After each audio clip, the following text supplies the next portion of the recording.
So Q asked a question about hamstring workouts, and I'm assuming that she wants to know how to better develop her hamstring. So I just wanted to share with you guys a few of my exercises that I love to do for hamstring.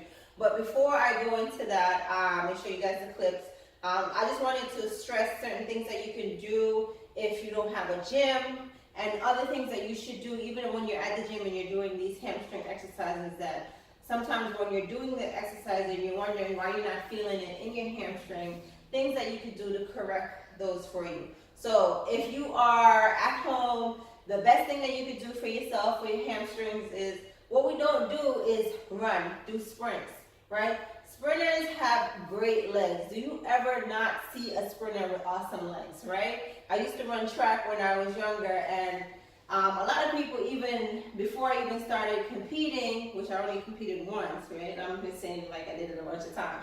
Thought that I did a lot of leg workouts, or I even went to a gym prior to even having this set up here, where all I did was doing sprints.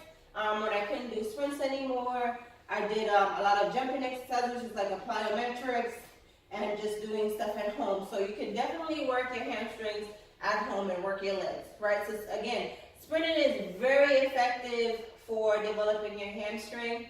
Another, if you have treadmill at home or even in the gym, what you can do is set that treadmill on an incline, and you could do short bursts of sprints where you're sprinting for 10 seconds. And this will also help you when you're on an incline to not damage your hamstring, not tear your hamstring. A lot of times you'll see athletes, they have hamstring issues. Hamstring is a fast twitch muscle, so you want to shorten the impact when you're on the treadmill, so you're not doing long strides. So if you set that treadmill on an incline, or you go outside on a hill and do sprints, they will automatically, that's the first one of the first muscles that actually get engaged when you're sprinting, is the hamstring. So you can develop your hamstrings by doing sprints. And a lot of people don't know that how effective sprints are. And sprints are also great because it won't let you lose your muscles. So if you're trying to stay lean, stay toned, you can still burn a lot of fat and keep your legs developed nice and toned and lean. The tips I'm going to give you guys is when you're doing any standing hamstring exercise, right? Whether you're doing a kettlebell swing or you're doing deadlifts, it's all about the hinging of the hips, right? So first key point to take away, do not lock your knees, right? This is when my knees are locked. They go kind of far back, right? You want to soften your knees, so you need flexion in your knees when you're doing this exercise, any standing hamstring exercise, right? And then you're going to do hinging of the hips, because it's also a hip exercise. So flex your knees just a little bit. You don't want to go too far, right? Just soften your knees. Usually what I tell my clients, soften your knees, and then keep your core tight, so pull your stomach in, right? And then you're hinging at the hips. So you want to make sure the first thing that goes down and goes back is your booty, right? By hinging in the hips. And when I mean go back, I'm not meaning like going in a squat, but so as far as pushing it back, right? So if you have a soft knees and you hinge at your hips, even just by me doing this, I can feel my hamstrings, right? And then you come back up. Especially when you're doing deadlifts, a lot of times people do deadlifts and they go down and they come up and they overextend their hip flexors. All you need to do is come up and squeeze. Don't bend your back. You can hurt your spine doing that.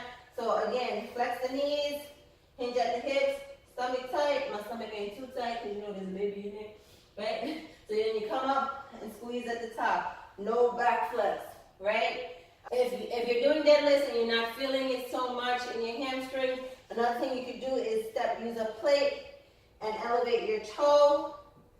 And with your toes already elevated, it's making sure that your heels are dug in, right? And you're going to do the same motion and soften your knees, hinge at the hips, and go back, and then come up. And it's the same thing like when you are doing a kettlebell swing. You'll be hinging soften your knees, hinge at your hips, set it up, and then push forward. So it's not a squat, it's more of a hinging at the hips. I'm not going to go too much into each exercise. Again, I'm going to show you guys clips. So again, when you're doing, say let's do a deadlift, you go down, then you come up. Go down, come up. If you're using like a laying machine for hamstrings, those are my favorite because sometimes deadlifts just hurt my back. At home, you can do this one. This one is one of my favorites to do at home. So if you're in the gym, you can use a bench, or if you're at home, you can use the floor. But it's best if like you try to incline your body where your legs are going to be in a decline position. So when you're laying on any bench, whether you're doing a hamstring curl, pretty much hamstring curls, or dumbbell hamstring curls, you want to make sure your thigh is flat on the bench and your hips are flat on the bench. So when you curl your leg up, a lot of times people push their booty up this way and you're shortening your, not saying that you're not going to still work on hamstring doing that, but you're shortening the contraction. Hamstring works best in the eccentric, which is going down. So if you put your hips against the bench, you're giving the hamstring that full length. All right, if you guys have any more questions about hamstrings, just let me know. Or any other videos that you would love to see, just let me know. Here we go, hamstring workouts.